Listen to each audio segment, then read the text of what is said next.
शुभविवाह या मालिकेच्या 2 ऑक्टोबरच्या भागामध्ये आता रागिणी हादरलेली असते। तिला सारखं सारखं भूमीचं वाक्य कानावरती पडत असतं की आज दुपारपर्यंत तुम्ही आराम करून घ्या, दुपारनंतर तुमची आरामाची वेळ संपणार। आता हे वाक्य ती कशाबद्दल बोलले, का बोलले हे रागिणीला काहीच कळत नसतं आणि रागिणी चांगलीच हादरलेली असते। काय करू या भूमीचा कसा काटा काढायचा हे तिला काहीच कळत नसतं। त्यावेळेला अभिजित येतो आणि अभिजितला रागिणी म्हणते, अभिजित ऐक ना, या सगळ्यामध्ये तू मला एक गोष्ट सांग की कशा पद्धतीने आपण त्या इन्स्पेक्टरला मॅनेज करू शकतो, काय करू शकतो जेणेकरून आपल्याला त्या इन्स्पेक्टरला पैसे देऊन आपल्याला हे प्रकरण दाबता येईल किंवा ही केस रिओपन झाले फक्त नावाला होईल पण आपल्याच बाजूने निकाल लागेल। अभिजित म्हणतो, आई मी सगळी चौकशी करून आलेलो आहे, या सगळ्याचा काही उपयोग होईल असं मला वाटत नाहीये। यावरती रागिणी म्हणते, का काय झालं? त्यावरती अभिजित सांगायला लागतो, अगं आई या सगळ्यामध्ये ही केस हँडल करतायत ते म्हणजे आपले गायकवाड इन्स्पेक्टर, आणि गायकवाड किती प्रामाणिक आहेत ते तुला माहिती आहे ना। या गायकवाडांनी प्रामाणिकपणाचा कळस केलेला आहे, ते कधीही कुणाकडूनही पैसे वगैरे काही घेणार नाही आहेत हे मला कळलेलं आहे आणि त्याचमुळे मी सगळी चौकशी केलेली आहे आणि म्हणून मला समजलंय की हे सगळं शक्य नाही। आता रागिणी चिडते आणि म्हणते, हे काय चाललंय सगळं माझ्या बाबतीतच आहे, असं का घडतंय असं म्हणत ती खूप चिडलेली असते आणि सांगते, नाही आता काहीही झालं तरी मला या सगळ्यामध्ये ताबा घ्यायला पाहिजे, नाहीतर ही भूमी एक एक करून सगळ्यामधून मला आता डावलून टाकेल। अभिजित म्हणतो, पण आई आता आपण काय करू शकतो, शांत बसण्याशिवाय आपल्याकडे काही पर्यायच नाहीये। आणि अभिजित म्हणतो, आई तुला एक गोष्ट माहिती आहे का, आता सध्या एकच गोष्ट आपल्या हातामध्ये आहे आणि ती म्हणजे CEO पदाचा कारभार घेणं। तुला लक्षात येते का, CEO पदाची उद्या मीटिंग आहे आणि त्या सगळ्यामध्ये तो कारभार तुला हाती घ्यायचा आहे। रागिणी म्हणते, हो ते तर माझ्या लक्षात आहेच, उद्याच्या मीटिंगचं झालं की मग या केसकडे बघूया असं म्हणत आता इकडे रागिणी या सगळ्यामध्ये CEO पदाच्या वरती आपलं कॉन्सन्ट्रेशन करते। तोपर्यंत दुसरा दिवस उजाडतो। आकाश आणि अभिजित डिस्कशन करत असतात की आजच्या मीटिंगमध्ये कोणते कोणते पॉइंट आले पाहिजेत, आजच्या मीटिंगमध्ये काय काय केलं पाहिजे, असं सगळं चालू असताना इकडे आता भूमी सांगत असते, आकाश थोडंसं खाऊन घे ना। आकाश म्हणतो, भूमी मला थोडं काम आहे नंतर खातो ना। यावरती भूमी म्हणते, ठीक आहे आकाश तू तुझं काम कर, मी तुला एक एक घास भरवते असं म्हणत भूमी आकाशच्या मागे मागे त्याला एक एक घास भरवत असते आणि इकडे आकाश काम करत असतो। आकाश काम करत असताना तो आता अभिजितला म्हणतो, अभिजित आज आपल्याला CEO पदाची निवड करायची आहे ना, आईला CEO पदाच्या पदावरती बसवायचं आहे ना, त्या संदर्भात सुद्धा आपल्याला काही गोष्टींची प्रिपरेशन करायला पाहिजे। अभिजित म्हणतो, त्याची काळजी तू करू नको, ते सगळं प्रिपरेशन मी करून ठेवलेलं आहे, तू तिकडे आलास की होईल, आईला पण मी सांगून ठेवलेलं आहे। आता हे ऐकल्यावरती भूमीच्या डोक्यात विचार येतो, नाही काहीही करून मला या सगळ्यामध्ये रागिणी आत्यांना CEO पदाच्या निवडणुकीसाठी किंवा CEO पदाच्या या नेमणुकीसाठी पाठवून द्यायला चालणार नाही। काहीही करून मला या सगळ्यामध्ये त्यांना अडवायलाच पाहिजे। आणि तिच्या डोक्यामध्ये विचार येत असतानाच इकडे आता ती आकाशला पाणी देते आणि तोपर्यंत रागिणी येते, चला मी रेडी आहे, चला आपण सगळ्यांनी आता जायचं आहे ना, आज आपल्यासाठी सगळ्यांसाठी खूपच मोठा दिवस आहे असं म्हणत रागिणी निघते। यावरती आता इकडे आकाश सांगतो, हो आई तुझी सगळी तयारी झाली ना। यावरती रागिणी म्हणते, तयारी ती काय, जाऊन फक्त CEOचा कारभार सांभाळायचा इतकंच ना। आकाश म्हणतो, हो पण तुझ्या तब्येतीची हेळसांड होऊन देऊ नकोस असं म्हणत आता मात्र सगळेजण जाण्यासाठी निघतात। तोपर्यंत रस्त्यातच भूमी त्यांना अडवते। भूमी अडवते आणि म्हणते, आकाश हे बघ काय आलेलं आहे, आत्याचे ब्लड रिपोर्ट आलेले आहेत, आपण त्या दिवशी आत्याला ब्लड रिपोर्ट करण्यासाठी नेलं होतं ना, ते रिपोर्ट आलेले आहेत असं म्हटल्यावरती आता रागिणी म्हणते, ते राहू दे सगळं, आपण हे सगळं नंतर बघूया, म्हणजे काहीही झालं ना तरी आपलं मीटिंग महत्वाची आहे, मीटिंगवरून आल्यावरती हे रिपोर्ट पाहिले तर काही बिघडत नाहीये। यावरती भूमी म्हणते, असं कसं आकाश, तुला वाटतंय का की आत्यांच्या तब्येतीसोबत आपण असा खेळखाना करून चालणार आहे? मला नाही वाटत की आपण तब्येतीसोबत असा खेळखाना करूया। या सगळ्यामध्ये आपण ना आधी आत्यांची तब्येत सांभाळू आणि त्यानंतर पुढे काय करायचं ते करूया। आकाश म्हणतो, हो बरोबर आहे आई, असं म्हणत आकाश आता ते सगळे पेपर हातात घेऊन वाचायला लागतो। एक एक पेपर पाहता पाहता आकाशची नजर बदलते आणि आकाश म्हणतो, अगं आई, या पेपरमध्ये तर तुझे सगळे रिपोर्ट ॲबनॉर्मल आहेत, म्हणजे बीपी, शुगर, अजून बरंच काही याच्यामध्ये चुकीच्या पद्धतीने आलेलं आहे। मला असं वाटते आई, तुझी तब्येतीची काळजी घेणं आवश्यक आहे।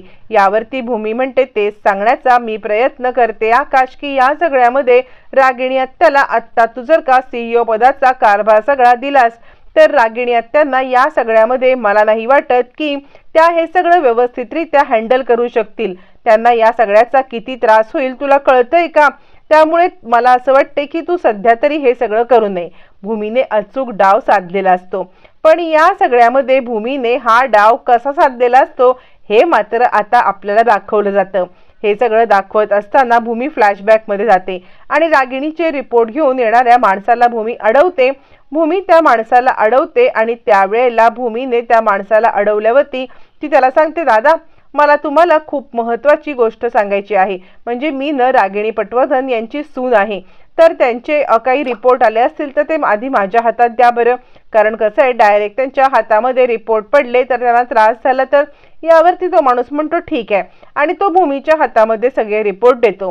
भूमीच्या हातात रिपोर्ट दिल्यावरती भूमी ते रिपोर्ट बघते तर रिपोर्ट सगळे नॉर्मल असतात। भूमी विचार करते, या ॲबनॉर्मल बाईचे रिपोर्ट नॉर्मल येऊन चालेल कसं? मला या बाईचे रिपोर्ट काहीही करून नॉर्मल येऊन चालणारच नाही, त्यासाठी मला काहीतरी करायला पाहिजे। आणि ताबडतोब भूमीने केलेला असतो निर्णय तो म्हणजे एकदम वेगळाच निर्णय घेतलेला असतो।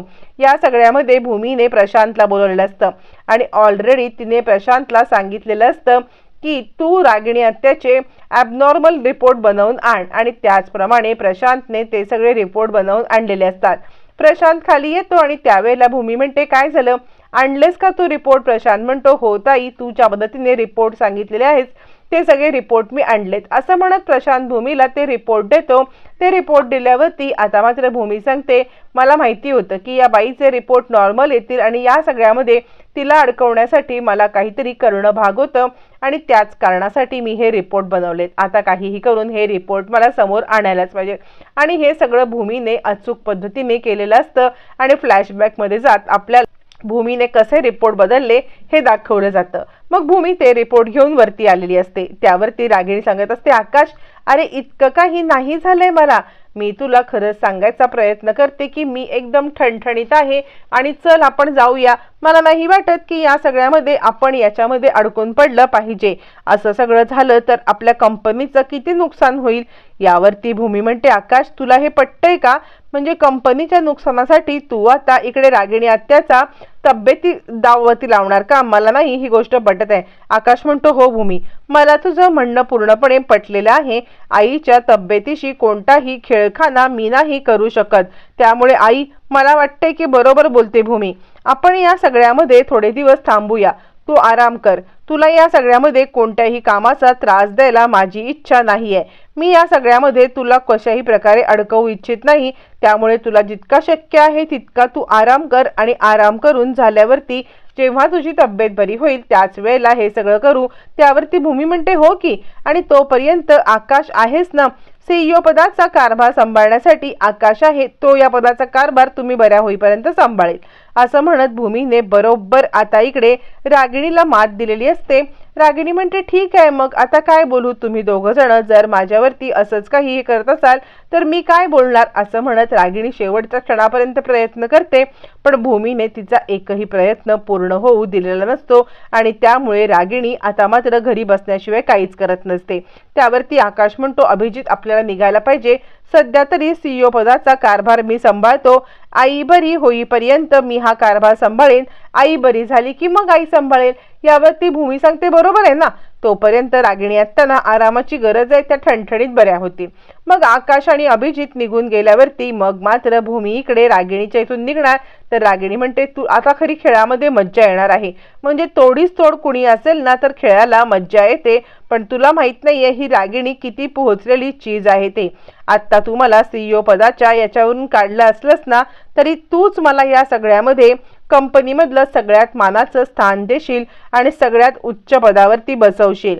यावरती रागिणीला आता भूमी सांगते, मी तर तुम्हाला माझ्या डोक्यावरती बसवायला पण तयार आहे, पण तेवढी तुम्ही तुमची लायकीच ठेवलेली नाहीये असं म्हणत भूमी आता इकडे रागिणीला मात देत असते। त्यावरती रागिणी म्हणते, ठीक आहे, हे चॅलेंज सुद्धा मी एक्सेप्ट करते। या सगळ्यामध्ये मी तुला अशा पद्धतीने हरवेन ना भूमी की तुला कळणार पण नाही। रागिणीने चॅलेंज घेतलेलं असतं, भूमीने पण तिला चॅलेंज दिलेलं असतं। आता खरी मजा येणार असते। संध्याकाळी आकाश येतो। आकाशचा आजी बुके देऊन कौतुक करते आणि आजी सांगते, खूप खूप अभिनंदन, म्हणजे तुला CEO पदावरती पाहिल्यावरती मला खूप आनंद झालेला आहे। यावरती सगळेजण आकाशचं कौतुक करतात। आकाश आजीच्या पाया पडतो, आकाश इकडे रागिणीच्या पाया पडतो। यावरती रागिणी आता मनाच्या विरुद्धच बोलायला लागते आणि ती म्हणते, खरं सांगू तर जगन्नाथ दादांचा, तू जगन्नाथ दादांचा जो काही वारसा घेऊन जन्माला आलेला आहेस ना, त्यामध्ये तू यशस्वी होणार हे मला खात्री आहे। CEO पदासाठी तुझ्यासारखा लायक दुसरा कोणी असूच शकत नाही याची मला पुरेपूर खात्री आहे। यावरती आकाश म्हणतो, आई, जरी मी CEO पदासाठी लायक असलो तरी तुझ्या इतका लायक नाहीये। तू या सगळ्यामध्ये सगळ्यात जास्त पात्र आहेस याची मला पूर्णपणे खात्री आहे। यावरती भूमी सांगते, हो तर, पण आत्या बऱ्या होईपर्यंत तुला हे सगळं सांभाळावं लागणारच आहे आकाश। तुला या सगळ्यामधून सुटका मिळणार नाहीये, कारण आत्यांचा जोपर्यंत तब्येत बरी होत नाही तोपर्यंत तू हे सगळं सांभाळावंस अशी त्यांची सुद्धा इच्छा असणार आहे। रागिणी म्हणते, हो तर, मला जितका आज आनंद झाला आहे ना, तितका आनंद याच्या आधी कधीच झाला नव्हता असं म्हणत आता इकडे आता रागिणीने बरोबर भूमीकडे पाहिल्यावरती भूमी म्हणते, तर काय? त्यावरती मानसी सांगते, हो तर, आता या सगळ्यामध्ये आकाश भाऊजी CEO झालेत, अभिजित भाऊजी सुद्धा ऑफिसमध्ये जात आहेत आणि अथर्व सुद्धा यांच्या हाताखाली बरंचसं काही शिकणार आहे। मला तर खूपच आनंद होत आहे। अभिजित सुद्धा यांच्या हाताखाली तयार होणार असं म्हणत ती अभिजितकडे पाहते, म्हणजे आता अथर्वकडे पाहते, तर अथर्व तिच्याकडे एकदम कोल्ड वाईब देत बघतो। त्यावरती आता इकडे तिच्या लक्षात येतं की अजूनही अथर्वचा आपल्यावरचा राग काही गेलेला नाहीये आणि ती विचार करते, काहीही करून मला अथर्वच्या मनामध्ये असलेला राग हा पहिला काढून टाकला पाहिजे आणि त्यानंतरच मग गोष्टी पुढे जातील असा ती विचार करते। पण अथर्वला जे काही मानसी वागलेली असते त्याबद्दल अजूनही मनामध्ये खूप राग बसलेला असतो। तोपर्यंत इकडे आता भूमी म्हणते, आकाश, तुझ्या आवडीची तांदळाची खीर मी घेऊन आलेली आहे।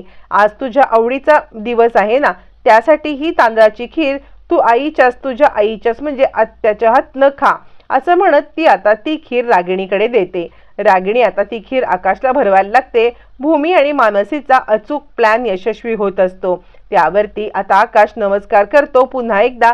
रागिणी म्हणते, कसं आहे ना, तुला या योग्यता पदावरती बसलेलं बघून मला खूप खूप आनंद झालेला आहे आणि खरं सांगू तर माझ्या इतका आनंद दुसरं कोणालाही होणार नाही, कारण तुला तुझ्या योग्यतेचं, अगदी योग्यतेचं हे मिळालेलं आहे असं म्हणत रागिणी विचार करत असते, भूमी, तू माझ्या डोक्यावरती बसून असे नाचूच शकत नाहीस, कारण जी गोष्ट मला हवी आहे ती माझ्या हातातून हिसकवून तू आकाशला दिलीस आणि त्या संदर्भात मला त्याचं कौतुक करायला सांगतेस। ही गोष्ट मी कधीही विसरणार नाही आणि या गोष्टीचा मी बदला घेणार म्हणजे घेणार। रागिणीच्या डोक्यामध्ये अजूनही बदला आणि हे सगळं चालूच असतं। ती आकाशला खीर भरवते पण डोक्यात मात्र बदल्याचे विषय असतात। इकडे रागिणी खीर भरवत असते तोपर्यंत भूमी आणि मानसी दोघी जणी एकमेकीला थम्सअप करत असतात की आपला डाव यशस्वी झालाय आणि हे सगळं अथर्व पाहतो। अथर्वला कळत नाही की या दोघींचं चाललंय तरी काय, या दोघी एकमेकींना कसले इशारे करतायत त्याला काही कळत नसतं। तोपर्यंत तो दोघींकडे पाहत असतो आणि आता घरामध्ये आनंदाचं वातावरण असतं। रागिणी त्याला खीर भरवते, मनाच्या विरुद्ध का होईना पण खीर भरवत असते। अभिजित विचार करत असतो, काय आहे आता नक्कीच्या मनामध्ये। त्यावरती रागिणी म्हणते, आकाश, अरे माझं एक तुझ्याकडे काम होतं, म्हणजे तसं नाही, आता मला तुम्ही ऑफिसमध्ये यायला बंदी केलेत ना, तर माझं थोडंसं काही सामान आहे, ते सामान घ्यायला येऊ का ऑफिसमध्ये, तुमची परवानगी असेल तर। आकाश म्हणतो, अगं आई, असं काय करतेस, विचारतेस काय, मी पाठवून देऊ का घरी सामान। रागिणी म्हणते, नको नको, तुला माहिती आहे ना माझा पसारा किती असतो ते, तर हा पसारा मीच येऊन तिकडे जर का घेतला तर बरं होईल असं म्हणत रागिणी आता ऑफिसमध्ये जाण्याच्या गोष्टी करते। भूमी विचार करते, ही अशी कपटी बाई मनामध्ये काहीतरी कपट असल्याशिवाय ऑफिसमध्ये जाण्याच्या गोष्टी करणार नाही। नक्की हिच्या मनात तरी काय आहे हे जाणून घेतलंच पाहिजे असा विचार आता भूमी करत असते। तोपर्यंत आता इकडे आकाश आणि भूमी एकमेकांच्या मिठीत असतात आणि आकाश सांगत असतो, भूमी तू घरच्यांची इतकी छान काळजी घेतेस ना, खरंच तुझं जितकं कौतुक करावं तितकं थोडं आहे। तोपर्यंत इकडे आता दुसऱ्या दिवशी नवरात्रीचे दिवस उजाडतात। नवरात्रीचे दिवस उजाडल्यावरती आता आकाश भूमीला पाया पडतो आणि म्हणतो, नवरात्रीच्या दिवसांची सुरुवात होत आहे आणि या दिवसामध्ये स्त्री शक्तीला सलाम म्हणून माझा तुला सलाम। तोपर्यंत इकडे रागिणी सांगत असते, उद्याच्या दिवसामध्ये आकाशला घेऊन तू बाहेर पडायचं आहे।